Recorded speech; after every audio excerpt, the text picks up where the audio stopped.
ഇടുക്കി അടിമാലിയിൽ വിനോദസഞ്ചാരികളുടെ tempo traveller താഴ്ചയിലേക്ക് മറിഞ്ഞ അപകടം 5 പേർക്ക് പരിക്കേറ്റു. കർണാടകയിൽ നിന്നുള്ള വാഹനമാണ് അപകടത്തിൽപ്പെട്ടത്. YS അഭിനന്ദ് വിവരങ്ങൾ നൽകും. ഇടുക്കിയിൽ നിന്ന് അഭിനന്ദ്, പരിക്ക് ഗുരുതരമാണോ? ഇവരെ ഏതൊക്കെ ആശുപത്രിയിലേക്കാണ് മാറ്റിയത്? വിവരങ്ങൾ എന്തൊക്കെയാണ്?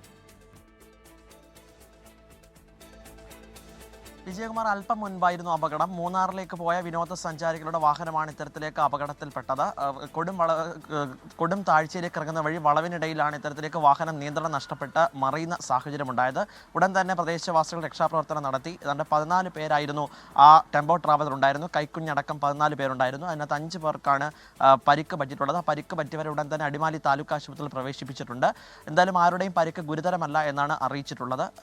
ഇപ്പോഴും അവർ ചികിത്സയിൽ തുടരുകയാണ്. ഈ പ്രദേശത്ത് നിരന്തരമായി ഇത്തരത്തിലേക്ക് അപകടം ഉണ്ടാകുമെന്നാണ് പ്രദേശവാസികൾ വ്യക്തമാക്കുന്നത്. മൂന്നാർ സന്ദർശനത്തിന് ശേഷം ആലപ്പുഴയിലേക്ക് മടങ്ങവെയായിരുന്നു ഇത്തരത്തിലേക്ക് അപകടമുണ്ടായത്. വിജയകുമാർ. YS അഭിനന്ദാണ് വിവരങ്ങൾ നൽകിയത്. കർണാടകയിൽ നിന്നുള്ള വാഹനമാണ് അപകടത്തിൽപ്പെട്ടത്. മൂന്നാറിലേക്കുള്ള യാത്രക്കിടെയായിരുന്നു ഈ അപകടം.